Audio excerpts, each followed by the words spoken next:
আপনার British high commission থেকে তাদের ডেপুটি হাই কমিশনার তিনি এসেছিলেন, কারণ হাই কমিশনার কি হয়েছে দূর থেকে বললে হবে।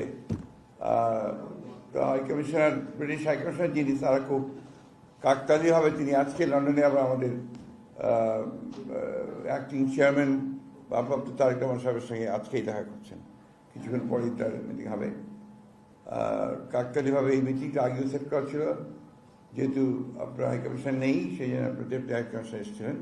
রুটিন আলোচনা হয়েছে, যেটা হয় আর কি, বিদেশের মিশনগুলো যেগুলো আছে সেগুলো বাংলাদেশের বর্তমান পরিস্থিতিতে নিঃসন্দেহে তাদের কাছে অত্যন্ত ইন্টারেস্টিং এবং তাদের কাছে অত্যন্ত আপনার আকর্ষণীয়, কারণ তারা পরিবর্তনগুলো যে হচ্ছে, যেটা ঘটনা ঘটছে সেগুলো সব তারা জানতে চায়। কারণ প্রত্যেকটা দেশেরই আপনার পারস্পরিকভাবে তাদের সম্পর্কের নির্ভর করে সেই দেশের ইন্টারনাল যে রাজনৈতিক যে অবস্থা সেই ঘটনার নির্ভর করে।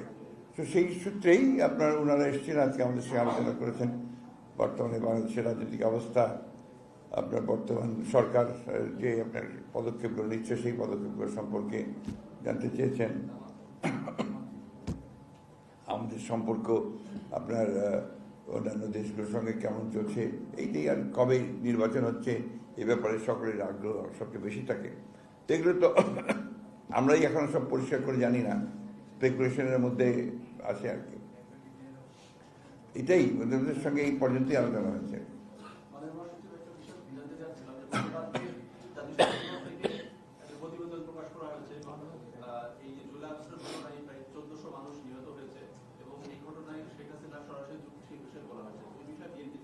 এটাতে আমরা স্বস্তি প্রকাশ করছি যে সত্যর ঘটনাটাই, যে সত্য যে সমস্ত ঘটেছে সেগুলো উদ্ঘাটিত হয়েছে।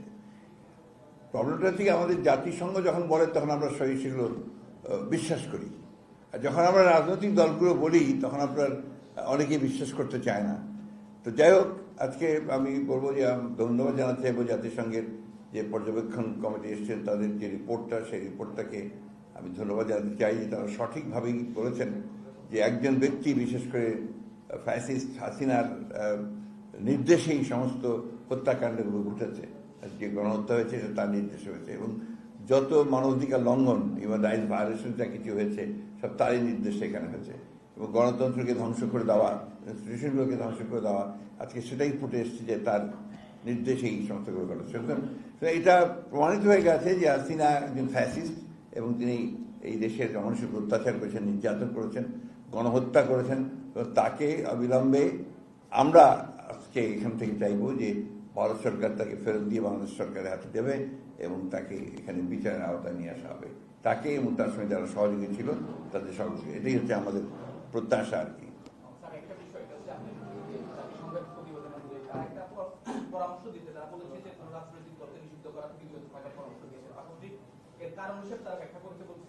বাংলাদেশের বহুদলীয় গণতান্ত্রিক ব্যবস্থার প্রত্যাবর্তন বাধা করতে হবে এবং পাশাপাশি ভোটারদের একটা বড় অংশ ভোটাধিকার প্রয়োগ থেকে বঞ্চিত হবে যদি কোনো রাজনৈতিক দলকে নিষিদ্ধ করা হয়।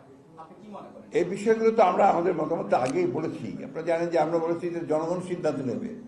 আমরা এই বিষয়টা আপনার বারবার করে বলে আসছি যে আমরা একটা লিবারেল ডেমোক্রেটিক পার্টি, আমরা গণতন্ত্রে বিশ্বাস করি। গণতন্ত্রের সমস্ত নর্মস অ্যান্ড কন্ডিশন যেগুলো, সেগুলোতে আমরা আস্থা রাখি এবং সেগুলো আমরা চর্চা করেছি, অতীতেও চর্চা করেছি। সেইভাবেই আমরা মনে করি। আমরা কথা বলে আসছি যে it is not us to will decide যে কোন পার্টি নিষিদ্ধ হবে, কোন পার্টি কাজ করবে, কোন পার্টি কাজ করবে না। পিপল উইল ডিসাইড, যে মানুষ নির্ধারণ করবে যে কোন পার্টি থাকবে কি থাকবে না, কোন পার্টি নির্বাচন করবে কি করবে না। এই কথাটা তো আমি আপনাদের পরিষ্কার করে বলেছি যে জনগণ উইল ডিসাইড ইট। আমার পক্ষ না পক্ষ থাকা ইনম্যাটেরিয়াল, পিপল উইল ডিসাইড ইট।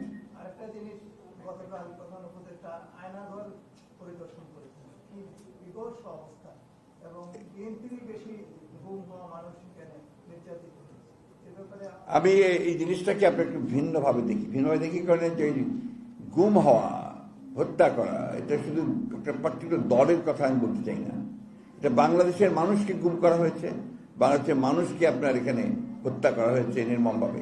এই কথাগুলো আমরা প্রথম থেকে বলে আসছি, এবং যখন আয়নাঘরের রিপোর্টটা বেরোয় আপনার আল জাজিরাতে, আপনাদের নিশ্চয়ই মনে আছে, তখন কিন্তু এটা গভর্নমেন্ট পুরোপুরি ডিনাই করেছে তারা বলছে এই ধরনের কিছু নাই, কিন্তু এটা প্রথম থেকেই এই কাজটা চলে এসছে।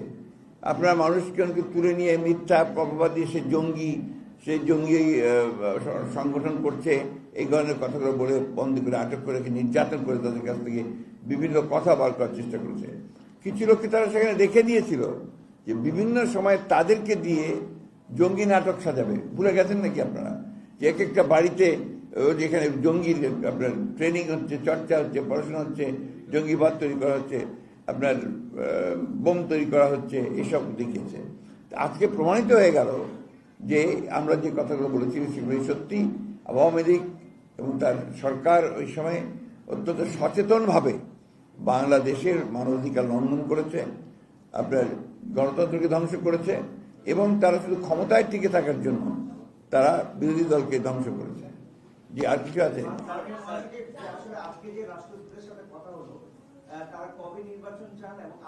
ওদের নির্বাচন চাওয়ার তো প্রশ্নই উঠে না। নির্বাচন তো আমরা চাচ্ছি, সেটা চেয়েছি, ওরা চাইবে, জানতে চায় কবে হবে না হবে। জামাতের প্রতিনিধিরা নির্বাচন কমিশনে বৈঠক করেছে, সেখানে তারা আনুপাতিক ভোটের যে বিষয় এটি তারা এটা আমরা পুরোপুরি বিরোধী, অত্যন্ত একেবারে জোরালোভাবে বিরোধী। আনুপাতিক হারে নির্বাচনের কোনো ব্যবস্থাকে আমরা সমর্থন করবো না, কারণ এখানকার মানুষ এটাতে অভ্যস্ত না, প্রশ্নই উঠতে পারে না।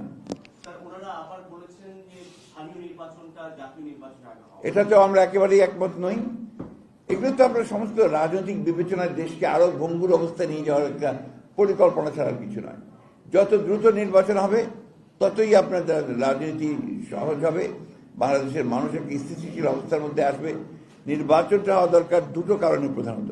একটি হচ্ছে বাংলাদেশে একটি স্থিতিশীলতা ফিরিয়ে নিয়ে আসা, অন্যদিকে একটা গভর্নেন্স চালু করা। এখন তো গভর্নেন্সের খুব প্রবলেম হচ্ছে, এই জিনিসগুলো চালু করা। এমনি চালু করলেই তখন দেখবেন অর্থনীতি বেটার হয়ে আসছে, সমাজে ব্যবস্থা, ইউনিভার্সিটির কলেজগুলোতে লেখাপড়াই হচ্ছে না, তো সেই ব্যবস্থাটা ঠিক হবে।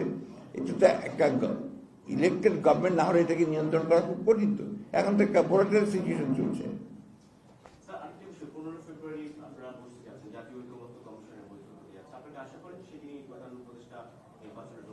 সেটা আমি বলতে পারবো না, তবে আপনার ওনারা আমাদের সঙ্গে আলোচনা দিন যেটা বলেছেন সেটা আমি আপনাদেরকে আগেই বলেছি যে ডিসেম্বরের মধ্যে তারা নির্বাচনটা করার চেষ্টা করছেন।